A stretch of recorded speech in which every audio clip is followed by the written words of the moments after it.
LPG तुटवड्यावरून Rahul गांधींची मोदींवर टीका आहे. एलपीजीचा तुटवडा जाणवतोय, सरकार कुठलाही ठोस निर्णय घ्यायला तयार नाही असं राहुल गांधी म्हणतात.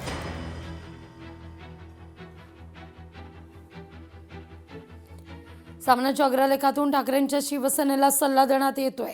काँग्रेसनं एखाद्या राज्यसभा आणि विधान परिषद जागेकरता कुढत बसू नये असं आता सांगण्यात आलेलं आहे. सामनाच्या अग्रलेखातून खरं तर ठाकरेंच्या शिवसेनेनं हा सल्ला दिलेला आहे काँग्रेसला. केंद्रात महाराष्ट्र काँग्रेसचा अंतर राखा, विचार केंद्रात सत्ता हवी असेल तर, असं म्हणत खरं तर हा अग्रलेख लिहिण्यात आलाय. काय म्हटलंय नेमका सामनात पाहूया आपण.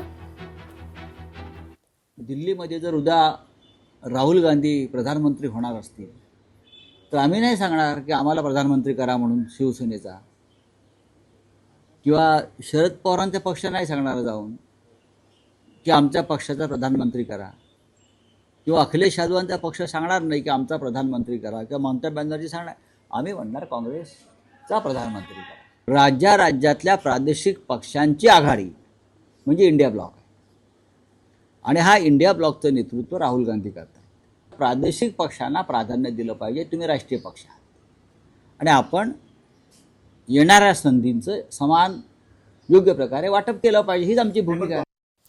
संजय राऊत यांनी काँग्रेसवर केलेल्या टीकेनंतर काँग्रेसचे प्रवक्ते सचिन सावंत यांनी पलटवार केलाय.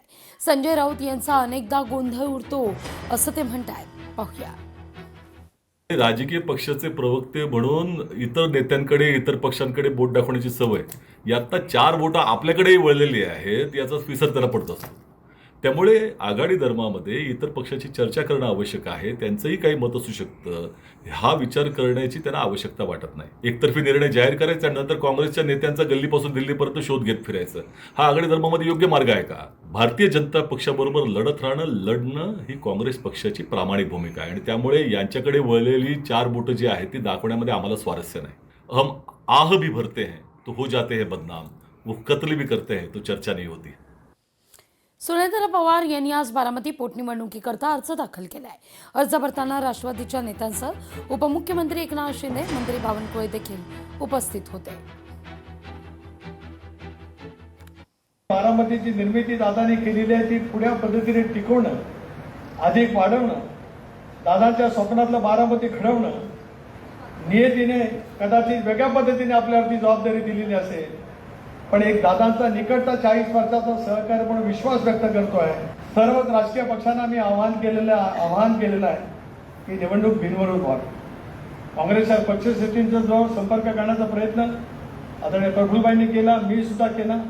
कदाचित त्यांच्या मनात असेल तरी सुद्धा आपण प्रयत्नांची पराकाष्ठा करूया की आमच्या वहिनी साहेबांची ही निवडणूक ही बिनविरोध झाली पाहिजे. ही आपल्या महाराष्ट्राची एक परंपरा आहे, प्रथा आहे. अशा म्हणजे एक मोठा नेतृत्व आपल्यामधून असा आकस्मिक निघून गेल्यानंतर आपल्याला त्यांना खरी श्रद्धांजली जर व्हायची असेल, खरं त्यांचा सन्मान करायचा असेल, तर आपण वहिनी साहेबांना त्यांच्या जागेवर बिनविरोध बसवलं पाहिजे. ही आपली आजपर्यंत महाराष्ट्राची एक रीतरिवाज आणि प्रथा राहिली. बारामतीमध्ये आज उतरल्यानंतर दादा नाहीत अशी बारामती मनाला फार अजूनही चटका लावला. पण हे मतदान करताना सुद्धा तुमच्या लक्षात हेच असलं पाहिजे की आपण राज्याच्या एका आमच्या भगिनी नेत्यांना निवडून देत.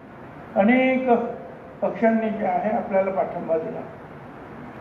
उद्धवजी ठाकरेंना फोन लावला, ते प्रश्नच नाही, आम्ही तुमच्याबरोबर.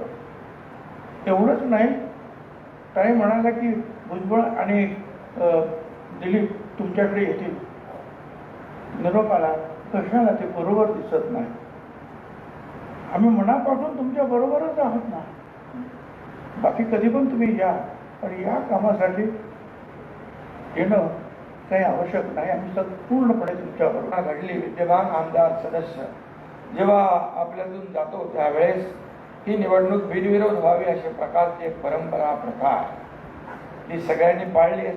इतरही जे पक्ष आहे त्यांनाही माझं आव्हान आहे, अपील आहे, विनंती आहे की आपली प्रथा परंपरा आपण कायम राखण्याचा प्रयत्न केला पाहिजे. पोचपावती सुनेत्रताईंच्या अतिशय भव्य दिव्य अशा विजयाच्या मध्ये रूपांतरित झाल्याशिवाय राहणार नाही. त्याची पोचपावती या निवडणुकीमध्ये मिळाल्याशिवाय राहणार. फॉर्म भरण्याच्या माध्यमातून महाराष्ट्राच्या इतिहासातला सर्वात मोठा विजय हा बारामतीचा असेल, हा निर्णय या ठिकाणी आपल्याला करायचा आहे. आणि म्हणून या ठिकाणी मी एवढंच सांगेल की सुनेत्रा वहिनींना बारामतीकर तर धुरा देणारच आहे. महाराष्ट्राची धुरा त्यांनी स्वीकारलीच आहे. आणि खऱ्या अर्थाने या ठिकाणी काहींना वाटलं की राजकारणामध्ये वहिनी नवीन आहे, पण त्यांना मी सांगू इच्छितो की सामाजिक कार्यात जो मी त्यांचा आपण सर्वांनी त्यांचं जीवन कार्य बघितलं, जीवनपटल बघितलं, त्यांचं सामाजिक कार्य हिमालयापेक्षाही. बारामती दादांचं स्वप्न आहे. बारामती म्हणजे आपला विश्वास आहे. बारामती म्हणजे माझ्या आयुष्याची ओळख आहे आणि बारामतीचा विकास हाच यापुढे माझा ध्यास आहे. आता ही निवडणूक खरी तर माझी नसून ही निवडणूक बारामतीकरांची आहे. त्यामुळे बारामतीकर नक्कीच त्या निवडणुकीमध्ये काय करायचे त्यांनी ठरवलेलं आहे. त्यामुळे नक्कीच तुम्ही मला जशी दादांना साथ देत आलेला आहात त्यापेक्षाही मला काकणभर जास्त साथ द्याल अशी अपेक्षा बाळगते. लोकशाही मराठी ऐका, पहा, जागरूक रहा.